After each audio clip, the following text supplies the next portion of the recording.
अस्सलाम वालेकुम नाजरीन, उम्मीद करता हूँ आप सब खैरियत से होंगे। फ्रैंकीज़ नाइट में एक बार फिर खुशामदीद।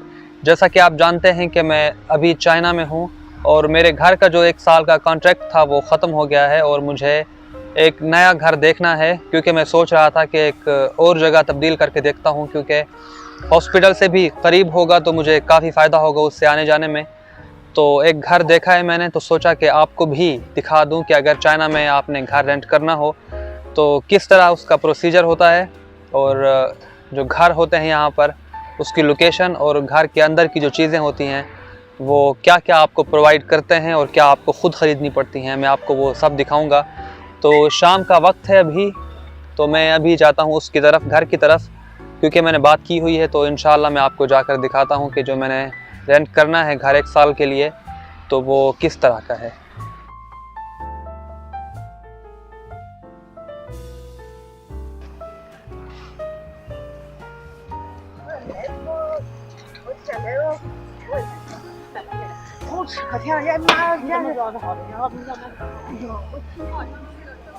अभी मैं तकरीबन पहुंचने वाला हूं वहीं पर, और ये मेरे घर के पास कॉलोनी है। और यहाँ पर जो मज़ेदार चीज़ है जो मैंने सोचा कि आपको दिखा दूं वो है यहाँ की जो, जिस तरह बीजिंग में दीवार चीन है, यहाँ पर दीवार नानजिंग है। ये भी तकरीबन 1.5 से 2000 साल पहले बनाई गई थी। मैं आपको दूर से दिखाता हूँ इसको। और ये जो दीवार है ये तकरीबन 50 से 60 किलोमीटर लंबी है। तकरीबन पूरे शहर को इसने कवर किया हुआ है और ये बहुत ही पुरानी है। और ये कितनी वसीअ है ये मैं आपको अंदर से दिखाता हूँ कि पूरा एक पुल की तरह है। और इसके ऊपर अगर जाएं तो बिल्कुल रोड बने हुए हैं इस दीवार के ऊपर, जहाँ से आप पूरे शहर का नक्शा देख सकते हैं।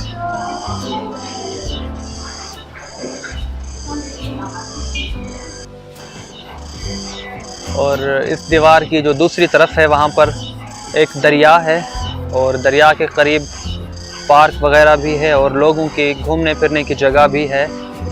यहाँ पर आप देखेंगे काफ़ी सारे जो लोग हैं वो इवनिंग वॉक पे निकले हुए हैं। दरख्तों के ऊपर एक छोटी सी जो बत्तियां हैं वो लगाई गई हैं।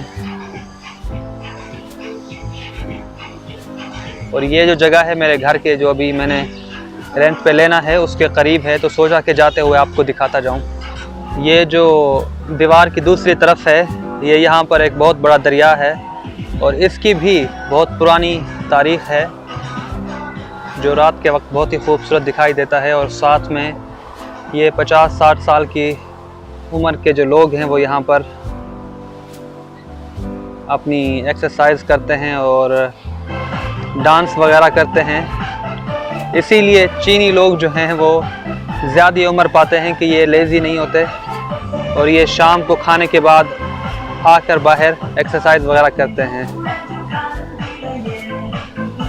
ये सारे जो बूढ़े लोग हैं उम्र रसीदा यहाँ पर आके अपने अंदाज में वर्जिश वगैरह करते हैं। और मेरे पीछे आप देख सकते हैं इस जगह की ख़ास बात यह है कि ये शहर के शोर से एक तरफ है, क्योंकि जहाँ पर ये दीवार नानजिंग है इस साइड पर ज़्यादा जो बिल्डिंग्स हैं या शहर का जो शोर है वो नहीं आता, तो रहने के लिए बहुत ही अच्छी जगह है।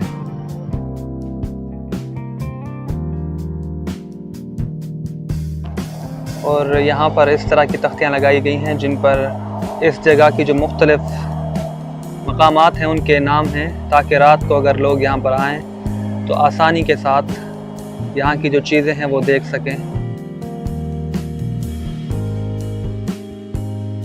इस जगह पर आपको साफ दिखाई देगा कि एक तरफ दीवार नानजिंग है जो काफ़ी जहाँ तक आपकी नज़र जाएगी वहाँ तक ये भी आपको नज़र आएगी, और बीच में आने जाने का रास्ता, और दूसरी तरफ यहाँ पर दरिया, और दरिया के उस तरफ फिर पार्क वगैरह।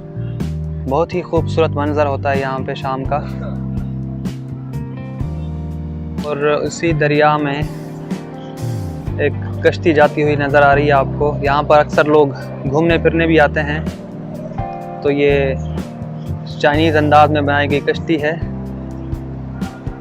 जिससे लोग रात को लुत्फ़अंदोज़ हो सकते हैं। और इसकी दूसरी तरफ जो है ये एक आपको टावर दिखाई देगा। किसी दिन आपको ले चलूँगा उस तरफ। और ये पुल के ऊपर बिल्कुल ट्रेन जा रही है। ये ट्रेन भी आपको दिखाई दे रही होगी, और शोर भी उसका।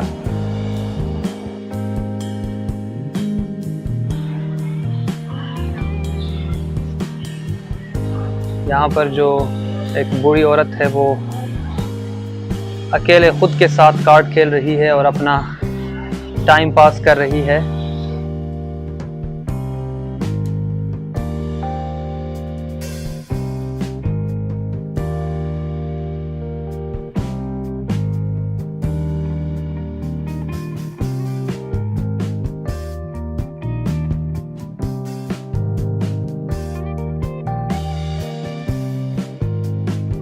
ये जो इलाका है यहाँ पर काफ़ी सारे तारीख़ी मकामात हैं और एक तरह का कल्चरल हेरिटेज कह सकते हैं हम इसे। इसीलिए आप जब देखेंगे ये घर तो आपको पुराना जो इनका तर्ज था घर बनाने का वो आपको नज़र आएगा इन बिल्डिंग्स में। ये काफ़ी सारी शॉप्स हैं, होटल्स वगैरह हैं, और बहुत ही खूबसूरत इलाका है ये सिटी नानजिंग का।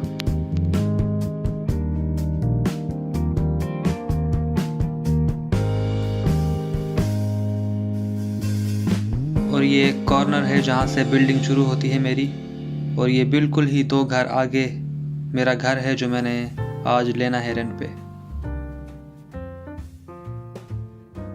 घर में इंटर होने के बाद जिस चीज़ का मुझे सबसे पहले तजस्सुस था वो था वॉशरूम, क्योंकि अगर वॉशरूम अच्छा होगा तो फिर तकरीबन सब कुछ अच्छा होगा। और बहुत अच्छे से इन्होंने मार्बल लगाया है इस पे, और तकरीबन सारी चीज़ें नई लगाई गई हैं क्योंकि उन्होंने रेंट पे देना है, तो इसीलिए सब कुछ नया है। वॉशिंग मशीन भी ऑलरेडी यहाँ पर लगाई गई है, और ये बाकी चीज़ें। उसके बाद कमरे के अंदर बहुत बड़ी अलमारी है जिसके काफ़ी सारे खाने हैं जहाँ पर आप सर्दियों के और गर्मियों के कपड़े अलग रख सकते हैं। उसके अलावा बहुत सामान आपका जो हो वो भी आप अच्छे तरीके से रख सकते हैं इसके अंदर, जो एक बंदे के लिए बहुत ही काफ़ी है। ये रहा बेड जिसके ऊपर बिस्तर वगैरह मैंने खुद लगाया है, और इसी के साथ किचन जो बहुत ही साफ़ सुथरा है, और जो उसकी मेन चीज़ें हैं किचन की वो पहले से ही मौजूद थी इसमें। और फ्रिज के साथ एसी और सोफ़ा भी पहले से मौजूद था। जैसा कि आपने देखा ये घर जो मैंने रेंट पर लिया है, तो इसी के साथ बात को मुख्तसर करते हुए मैं आपको बताता चलूँ कि चाइना में ज़्यादातर 3 तरह के आपको घर मिलेंगे। एक होते हैं जो फैमिली टाइप के होते हैं, जो टिपिकल घर बने होते हैं पुराने ज़माने के लिहाज से। दूसरे वो जो स्टूडियो टाइप के होते हैं, मॉडर्न तरीके से बनाए जाते हैं, जिनमें किचन, वॉशरूम और बेडरूम वगैरह सब कुछ एक ही साथ होता है, उनमें ना कोई दीवार होती है ना अलग कमरा होता है। और तीसरे जो हैं वो सिंगल अपार्टमेंट होते हैं, मतलब उसमें एक कमरा है, छोटा सा किचन होगा और एक छोटा सा वॉशरूम होगा। तो ये आप पे डिपेंड करता है कि आपने किस तरह के घर लेने हैं। ज़्यादातर लोग जो तालिब इल्म होते हैं या यहाँ पर काम वगैरह करते हैं तो वो प्रेफर करते हैं कि सिंगल अपार्टमेंट लें ताकि आसानी भी रहे और उसकी जो कीमत होती है वो बाकी की निस्बत कम होती है।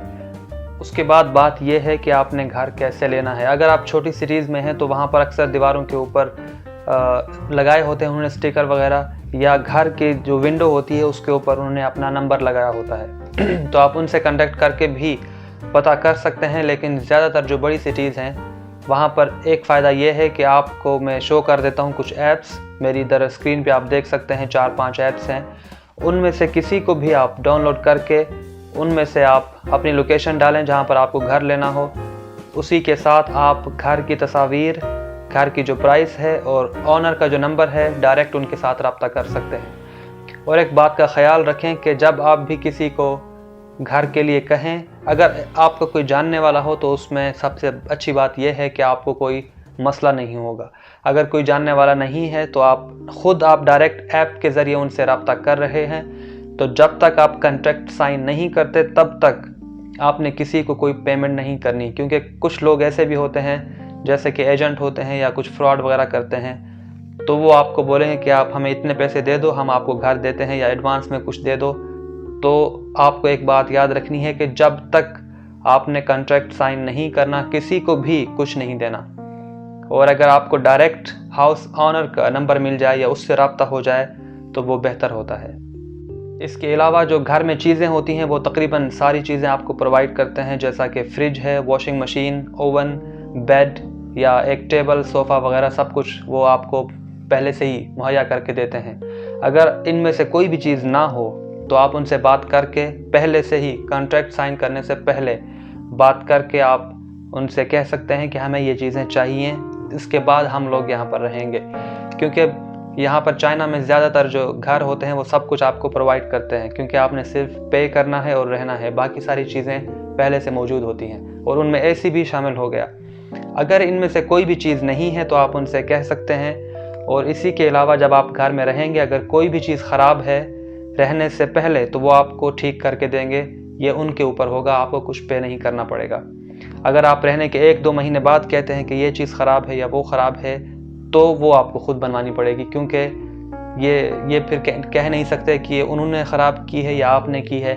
इसके अलावा अगर आप कंपनी के थ्रू रहते हैं, मतलब कुछ घर होते हैं वो आप कंपनी से डायरेक्ट लेते हैं, मतलब कंपनी उसमें बीच में एक मेंबर बन जाती है, आप डायरेक्ट हाउस ऑनर से नहीं लेते, तो वो थोड़े से महंगे होते हैं, मतलब 10-20% महंगे होते हैं वो। लेकिन उनमें यह है कि जो भी आपको चीज़ की ज़रूरत पड़ेगी घर में ख़राब हो जाएगी तो वो आपको फ्री में बना के देंगे। तो मैं आपको शो कर देता हूँ ये ऐप्स के नाम जो हैं, तो आप इनको डाउनलोड करके आप इन्हीं के ज़रिए घर ले सकते हैं। और घर लेने के टाइम पर इस बात का ख्याल रहे कि जो एजेंट होते हैं उनसे आपने कोई भी पेमेंट डायरेक्ट नहीं करनी, कॉन्ट्रैक्ट साइन करने के बाद पेमेंट करनी है।